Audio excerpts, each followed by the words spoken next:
Hello, it's Adil bringing you a intermarket analysis review of the US markets for the 11th of May 2015. Okay, so fundamentals always first before I go over the technicals. Basically, we had the jobs data on Friday. Certainly argues from my perspective that we certainly need to start raising rates. Raising rates is generally negative for the equity market, i.e. Post taper tantrum. Now it's interest rate tantrum, and that is perceived as being negative because the market's hooked on the Kool-Aid and loves the stimulus. Okay, so excuse me.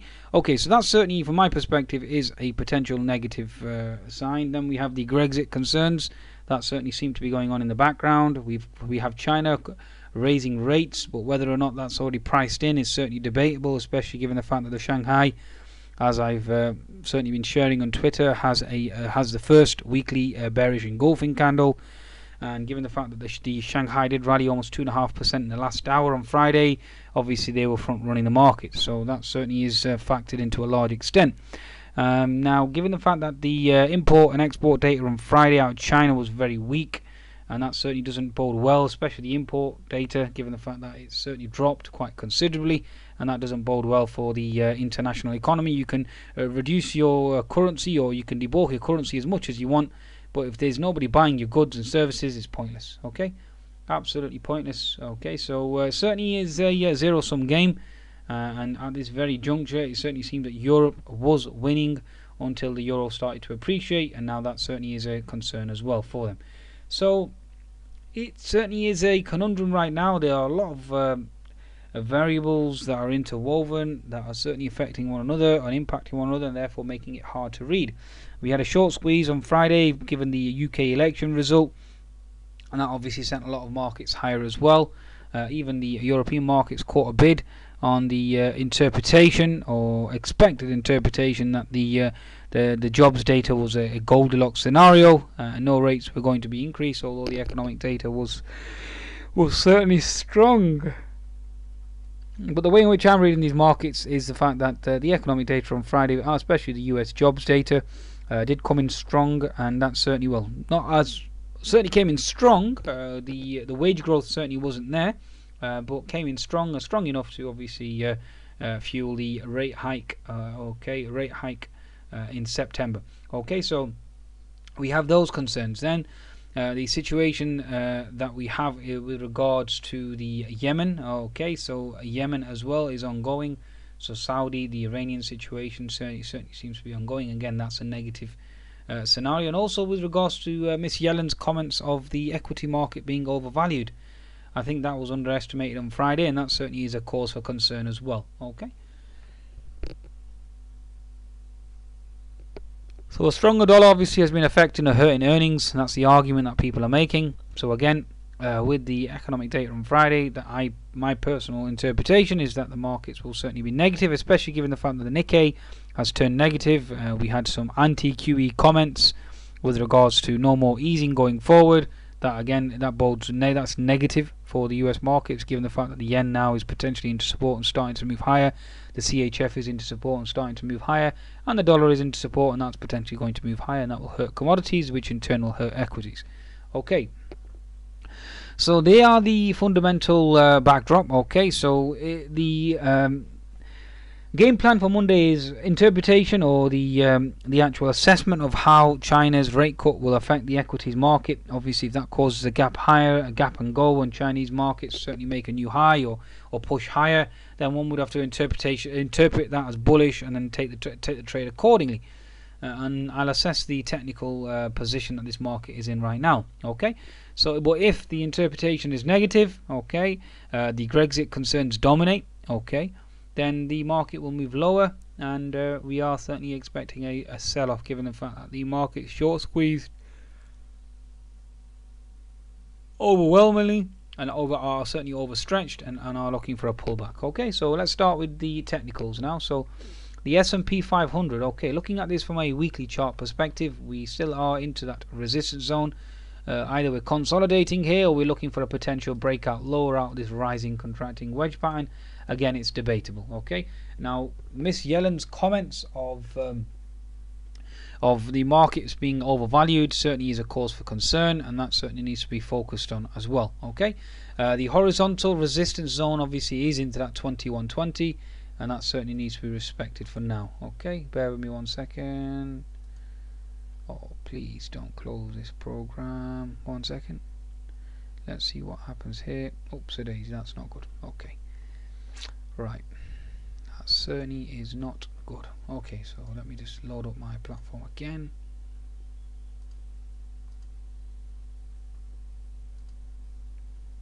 Bear with me. Okay.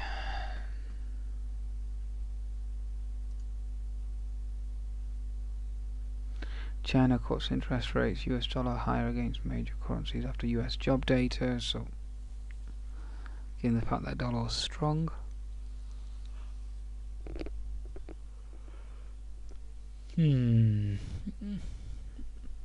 Okay, so Britain's Cameron won by selling stability over fear, which is true. Russian soldiers quit over Ukraine. Some Russian soldiers quitting the army because of the conflict in Ukraine. Several soldiers and human rights activists have told Reuters. Okay.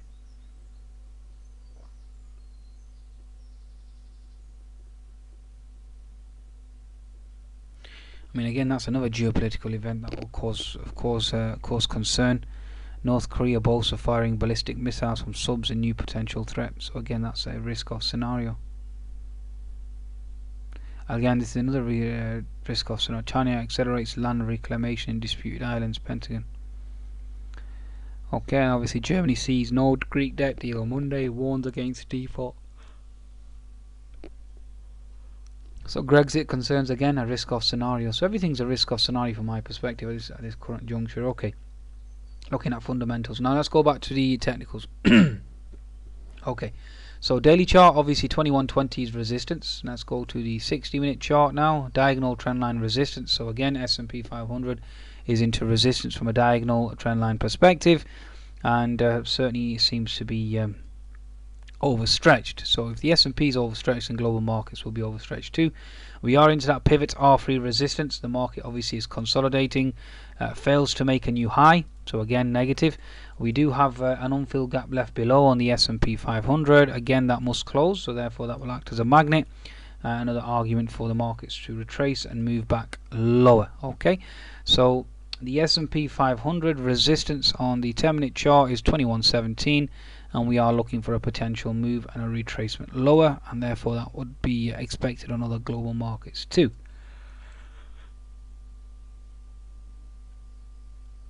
Let's go to the Russell now for the IWM. Okay, the daily chart, I can't see any strength or any bullishness there at all, folks. If anything, it's very bearish.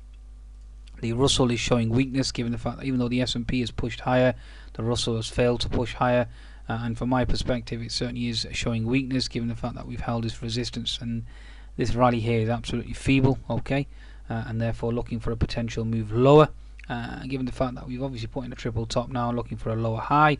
So Russell certainly is sending an alarm bell and saying that the rally on Friday was feeble and weak. Okay, and certainly has no shall we say backing. Okay, its credibility certainly isn't there. Okay, and we are looking for a lower high on the IWM, looking to test the 200 MA and looking for a sell-off. Therefore the S&P 500 is bearish too. Okay, the IWN, okay, which is a small cap. Okay, so let's just go to the daily chart there. Again, same scenario here, folks, same scenario. I mean, this is just a bear flag. Okay, as consolidating and looking for a potential move lower. So very feeble bounce on a Friday. So therefore the S&P 500 certainly has no credibility at all for its rally. Okay, and that resistance will certainly hold. Let's go to the Dow now, or should we say the Wiltshire. Let's go to the Wiltshire, another index to observe, to get an overall gauge and cross verify and corroborate, etc., with regards to the US markets. Now daily chart certainly is into resistance. Okay, go to a 60-minute chart. 60-minute chart again coming into resistance, or into this resistance zone. Okay, just clean up the charts here. Okay, so again coming into the resistance zone, and the 10-minute chart, although it hasn't left an unfilled gap behind, you can see that we failed to make a higher high, and we are looking for a potential move lower, given the fact that we are into that pivot R3 resistance. Okay, that's basically what we're observing. So again, Wiltshire is certainly confirming resistance, so therefore expect resistance in global markets. Now let's start by looking at the Dow. We can look at Dow Transport's daily chart, putting in a topping tail, so that's not exactly a bullish signal. Okay, certainly is a weak sign. If you use your diagonal trend line, you can see that that obviously held that trend line perfectly. Okay, and as we respected that. If you go to a 60-minute chart of the Dow Transports, you can see horizontal resistance held. So if I just get rid of all this, okay, here we go. Horizontal resistance certainly held, okay, and has been respected. Okay, so we certainly seem to be trading sideways for now, okay, until the market makes its mind. Now the Dow 30, let's just bring that up, given the Dow Transports is a leader and this is a laggard to a large extent. Here we go. Okay, so 10-minute chart, certainly exhaustion. The thrust higher is on the verge of finishing. 60-minute chart, we are into horizontal resistance. The daily chart, again, we're into horizontal resistance. So everything is indicating resistance from the US markets thus far. Therefore, a risk-off scenario is en route. Okay, so will the Chinese rate cut actually have an impact? No, it won't. Okay, it's already factored in. Okay, so the Nasdaq now.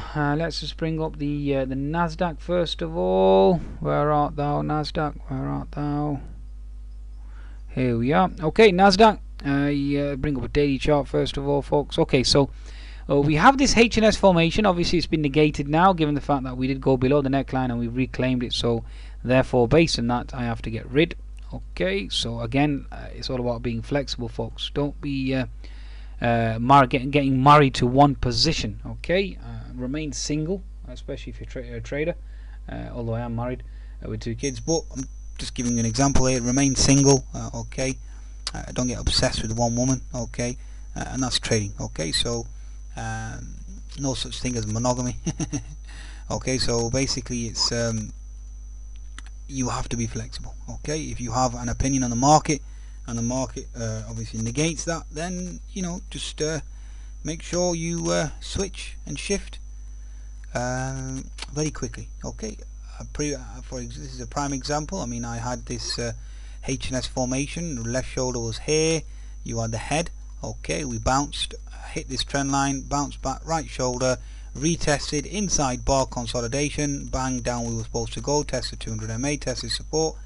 The market obviously had other ideas post the NFP, or post the jobs data on Friday, and the market interpreted it in a different way. Therefore you respect that, you cancel your trend lines and you start again.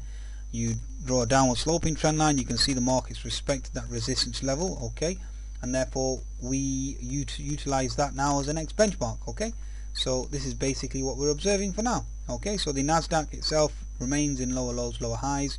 Nothing bullish there from a Nasdaq's perspective. If anything, that's a fake out up here, and now looking for a potential test lower. Okay, especially given the fact that the rate hike cycle is there, Brexit concerns are there, geopolitics in terms of Yemen is there. Overall, the data certainly is pointing a mixed picture, and if they do start to hike rates, then obviously it will be negative for the markets, and the Kool-Aid tap is turned off. And as we all know, these markets are only higher due to the Kool-Aid tap, given the fact that obviously the Japanese minister has started to talk down further QE. The ECB, the euro, has started to rally and certainly has negated their QE, and given the fact that you have Brexit concerns as well, so it certainly is very negative. Now, not only that, the most important factor here, and this is a chart that I've showed to everyone before, and I've shared this on Twitter already, is the DAX has come to retest its H&S neckline. Okay, so if the DAX has come to retest its H&S neckline, then what do you think will happen to the Nasdaq, given the DAX and the Nasdaq are interwoven? Okay, so if the DAX is into resistance, then the Nasdaq will be into resistance too. Okay, right, so the biotechs again, let's just bring up the biotechs now that I've shown you the Nasdaq, although I will go into the smaller time frames on the Nasdaq. Just bear with me, let me just locate this index again. Here we are. Okay, so that's the daily chart of the Nasdaq. So 60-minute chart at the moment, we are into the fib 75 to 61% resistance. You've left the unfilled gap behind, which we need to close. Okay, that certainly needs to be paid attention to. Okay, you do have an unfilled gap up here at 4482, which I did expect to close on a Friday, and that's why I shifted my bias, but we failed to do that. Okay, and obviously you have this inverted head and shoulders formation here, and a breakout. So there's the battle of the gaps. So you have the gap at 4480, then obviously you have the gap at 4400. Again, we'll see and see which way the market wants to go. Okay, now what's important is the fact that the rest of the US markets are into resistance, so therefore the gap above is very hard for it to close at this current juncture. Okay, right, the next indices that we look at are the biotechs. The biotechs are into resistance now. We do have a HNS forming, so after the double top we put into the biotechs, you have this left shoulder here, you have the head, and obviously the right shoulder is going in at the fib 50 to 61%, and down we go, looking to test the 200 MA below. Okay, so biotech certainly are bearish. The semiconductors, again, you have this HNS formation. This is your left shoulder, this is your head. You're looking at putting in the right shoulder.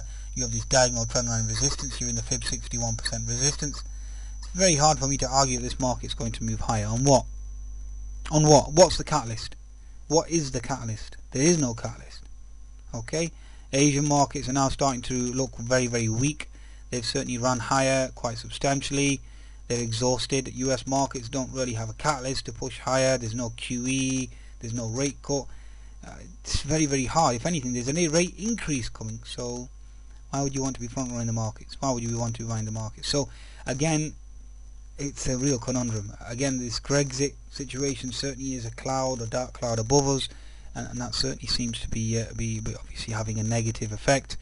And other than that, given the fact that I have explained that the oil price also on Twitter, you are seeing the chart of oil. If I bring up a chart of oil, where art thou? Oil, where art thou? Okay, where is my old chart on that? It's having so many charts, sometimes it can be very hard to navigate. Here we go. 60-minute chart of oil has a HNS formation. So what do you think will happen to the S&P 500? Down we go. Given the fact that commodities heavy weighting, the US dollar, if I bring up a chart, the dollar is into support. Therefore, what do you think will happen to the price of oil? Obviously, it will go lower. We can bring up a chart of copper as well. Let me bring up a chart of copper.